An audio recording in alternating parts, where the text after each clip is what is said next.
नमस्कार साथियों, स्वागत है आपका एक बार फिर से नए वीडियो के साथ। तो दोस्तों, हम लेकर आए हैं आपके लिए जो आज टेस्ट सीरीज चल रही है, उसमें 7 टेस्ट हमने कंप्लीट कर लिए हैं और ये है आज 8वां टेस्ट जो है आपके लिए हाजिर है। तो दोस्तों, जो टेस्ट सीरीज है वो आपको डेली मिलती है और उसका अच्छा खासा रेस्पॉन्स भी हमें देखने को मिलता है। और इसी के साथ जो है हम ये आशा करते हैं कि आपको जो पर्सन्स है वो काफ़ी अच्छे लग रहे हैं। और जो है आपसे एक रिक्वेस्ट है कि आप चैनल को सब्सक्राइब करें और लाइक करें, और वीडियो के अंत में ये ज़रूर बताएं कि आपके इनमें से जो है कितने पर्सन आपके राइट होते हैं। और अंत में हमेशा की तरह आपको एक जो है क्वेश्चन आपके लिए रहेगा और उसका जो आंसर है आपको कमेंट बॉक्स में बताना है। तो शुरू करते हैं। आज का हमारा टेस्ट नंबर 8 है। तो इस टेस्ट का जो प्रथम प्रश्न होगा वो किस प्रकार है, आप देख सकते हैं। किस मंदिर को खम्भों का अजायब घर भी कहा जाता है? कौन सा मंदिर है जिसे खम्भों का अजायब घर कहा जाता है? तो दोस्तों, खम्भों का अजायब घर जो है वो 4 ऑप्शंस है: सोमेश्वर मंदिर किराड़ू, जैन मंदिर देलवाड़ा, जैन मंदिर रणकपुर और कीर्ति स्तंभ चित्तौड़गढ़। तो दोस्तों, इस प्रश्न का जो राइट आंसर होगा वो होगा ऑप्शन नंबर सी, जैन मंदिर जो रणकपुर है उसे खम्भों का अजायब घर कहा जाता है। बढ़ते हैं अगले प्रश्न तरफ। अगला हमारा प्रश्न है, जैसलमेर का किला किस नाम से जाना जाता है?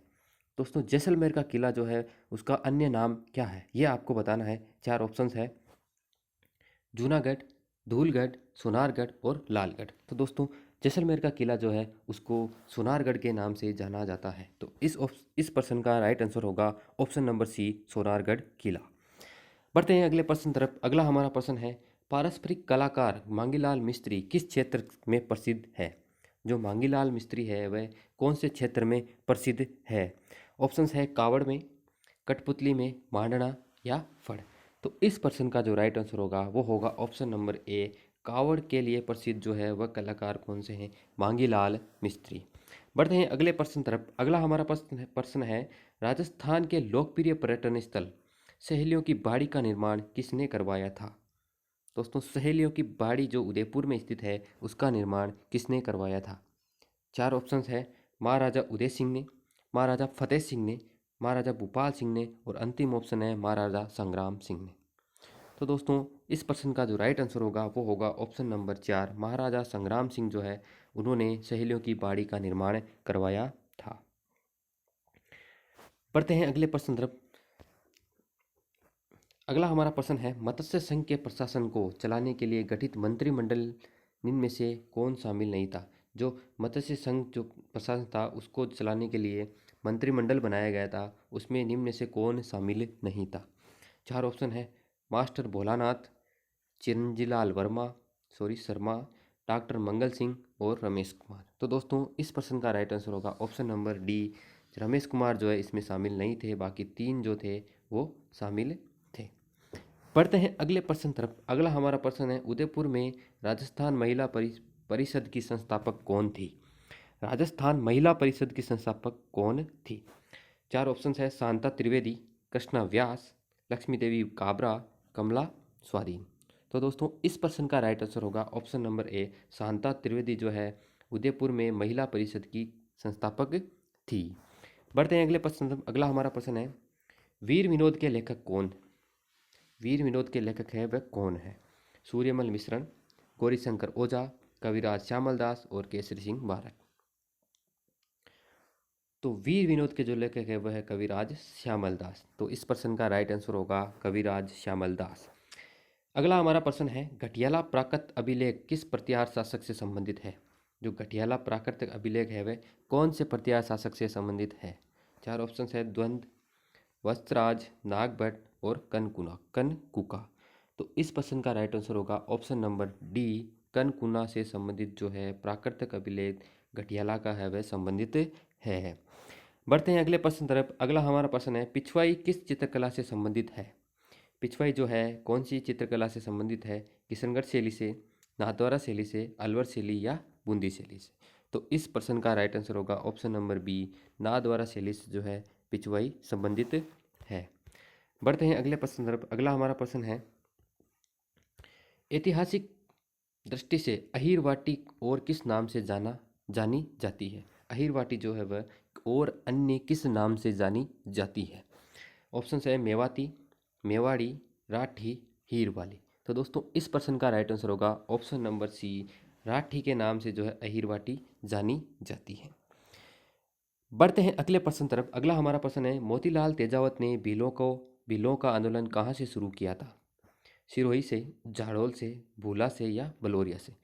तो दोस्तों मोतीलाल तेजावत जो उन्होंने भीलों का आंदोलन झाड़ोल से शुरू किया था, इसलिए इस प्रश्न का राइट आंसर होगा ऑप्शन नंबर बी, झाड़ोल। बढ़ते हैं अगले प्रश्न तरफ। अगला हमारा प्रश्न है, पथिक ने किस समाचार पत्र के माध्यम से बिजोलिया कर्षक आंदोलन को विख्यात कर दिया था? मतलब कि बिजोलिया कर्षक आंदोलन के लिए पथिक ने कौन सा समाचार पत्र जो है प्रकाशित करवाया था? ऑप्शन है प्रताप, प्रभात, नवभारत और लोकवाणी। तो इस प्रश्न का राइट आंसर होगा ऑप्शन नंबर ए, प्रताप जो है उसका बिजोलिया कर्षक आंदोलन से संबंधित है दोस्तों। बढ़ते हैं अगले प्रश्न तरफ। अगला हमारा प्रश्न है, राव गंगा की मृत्यु के उपरांत 5 जून 1931 ईस्वी में मारवाड़ का शासक कौन बना? दोस्तों गंगा सिंह की मृत्यु के बाद में जो है मारवाड़ का शासक कौन बना राव गंगा के बाद में? ऑप्शन है बीरम देव, सातल देव, जसवंत सिंह या मालदेव। तो इस प्रश्न का राइट आंसर होगा ऑप्शन नंबर डी, मालदेव जो है राव गंगा की मृत्यु के बाद में मारवाड़ का शासक बना था। अगला हमारा प्रश्न है, डूंगरपुर राज्य में राजवंश का संस्थापक कौन था? गुहिल राजवंश का संस्थापक डूंगरपुर राज्य में कौन था? आसकरण, शीशमल, सामंत सिंह या उदय सिंह? तो इस प्रश्न का राइट आंसर होगा option number D, Uday Singh जो है उन्होंने डूंगरपुर में गोइल राजवंश के स्थापना की थी। बढ़ते हैं अगले प्रश्न तरफ। अगला हमारा प्रश्न है, परमवीर चक्र से सम्मानित होने वाला प्रथम राजस्थानी कौन था? शैतान सिंह, पीरू सिंह, योगेंद्र सिंह या होशियार सिंह?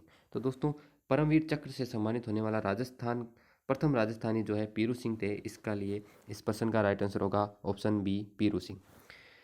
अगला हमारा प्रश्न है, 1857 में औवा ठाकुर के विद्रोह के समय जोधपुर का महाराजा कौन था? औवा ठाकुर के विद्रोह के समय जोधपुर का महाराजा कौन था? ऑप्शन है मान सिंह, जसवंत सिंह द्वितीय, तख्त सिंह या भीम सिंह? तो दोस्तों इस प्रश्न का राइट आंसर होगा ऑप्शन नंबर सी, तख्त सिंह जो है 1857 की क्रांति के समय जोधपुर के महाराजा थे। अगला हमारा प्रश्न है, 300 ईसा पूर्व से 300 ईस्वी तक के काल में राजस्थान के गोल चैत्यगृह कहाँ मिला? राजस्थान में गोल चैत्यगृह जो है कहाँ पर मिला? ऑप्शन है नगरी में, बेराट में, कोलवी में या लालसोट में? तो इस प्रश्न का राइट आंसर होगा ऑप्शन नंबर बी, बेराट में जो है गोल चैत्यगृह मिले थे दोस्तों। बढ़ते हैं अगले प्रश्न पर। अगला हमारा प्रश्न है, निम्नलिखित संतों में से कौन मेवात क्षेत्र से संबंधित है? जो मेवात क्षेत्र है उससे संबंधित कौन से संत है? 4 ऑप्शन है, हरिदास, दादू दयाल, लालदास या पीपा? तो दोस्तों मेवात क्षेत्र से संबंधित कौन से थे? लालदास। तो इस प्रश्न का राइट आंसर होगा ऑप्शन नंबर सी, लालदास। अगला हमारा प्रश्न है, कामड़िया पंथ के संस्थापक कौन थे? कामड़िया पंथ जो है उसके संस्थापक कौन थे? ऑप्शन है संत पीपा जी, संत धन्ना जी, संत रामदेव जी और संत रामचरण जी। तो दोस्तों इस प्रश्न का राइट आंसर होगा ऑप्शन नंबर सी, जो कामड़िया पंथ है वो रामदेव जी के द्वारा चलाया गया था, इसलिए कामड़िया पंथ के संस्थापक जो है रामदेव जी को माना जाता है। बढ़ते हैं अगले प्रश्न तरफ। अगला हमारा प्रश्न है, सूर्यमल मिश्रण की रचनाओं में राजस्थान की कौन सी बोली प्रयुक्त हुई? जो सूर्यमल मिश्रण है उन्होंने अपनी रचनाएं राजस्थान की कौन सी बोली में की थी? 4 ऑप्शन है, बागड़ी में, मेवाती में, हाड़ौती में या ढूंढाड़े में? तो इस प्रश्न का राइट आंसर होगा ऑप्शन नंबर सी, जो हाड़ौती बोली है उनमें सूर्यमल मिश्रण ने अपनी रचनाएं लिखी थी। बढ़ते हैं अगले प्रश्न तरफ। अगला हमारा प्रश्न है, राजस्थान का कौन सा मेला आदिवासियों का कुंभ कहलाता है? तो दोस्तों आदिवासियों का कुंभ जो है वेणेश्वर मेला कहलाता है। अगला हमारा प्रश्न है, शेरशाह सूरी के आक्रमण के समय मारवाड़ का शासक कौन था? शेरशाह सूरी के जब आप आक्रमण किया था उस समय मारवाड़ का शासक जो है कौन था? ऑप्शन है राव जोधा, राव चंद्रसेन, राव मालदेव और मोटा राजा उदय सिंह। तो इस प्रश्न का जो राइट आंसर होगा वो होगा option number C, Rao Maldev जो है शेरशाह सूरी के समय मारवाड़ का शासक था। बढ़ते हैं अगले प्रश्न तरफ। बीकानेर के अनूप सिंह को औरंगजेब ने कौन सी उपाधि से सम्मानित किया था? ऑप्शन है माही मरातव, माही रखब, माही सराव और माही विजेता। तो दोस्तों अनूप सिंह को जो है कौन सी उपाधि दी थी? माही मरातव की उपाधि जो है औरंगजेब ने दी थी। बढ़ते हैं अगले प्रश्न तरफ। अगला हमारा प्रश्न है, किस नदी के तट पर गिलून सभ्यता स्थल स्थित है? दोस्तों गिलूण सभ्यता है आहर नदी या कोठारी या बनास या कांतली। तो दोस्तों गिलूण सभ्यता जो है बनास नदी के किनारे स्थित है, इसलिए इसका राइट आंसर होगा ऑप्शन नंबर सी, बनास। आज का अंतिम प्रश्न है, गणेश सभ्यता का उत्खनन किसके निर्देशन में हुआ? H D Sankalia, A N Ghosh, V N Mishra या आर सी अग्रवाल। तो दोस्तों गणेश सभ्यता का उत्खनन जो है आर सी अग्रवाल के निर्देशन में हुआ। तो दोस्तों ये थी आज की टेस्ट सीरीज। आपको कैसी लगी कमेंट बॉक्स में ज़रूर बताएं, और आपको डेली जो है टेस्ट सीरीज मिलेगी। वीडियो को अंत तक देखने के लिए धन्यवाद। Thank you so much.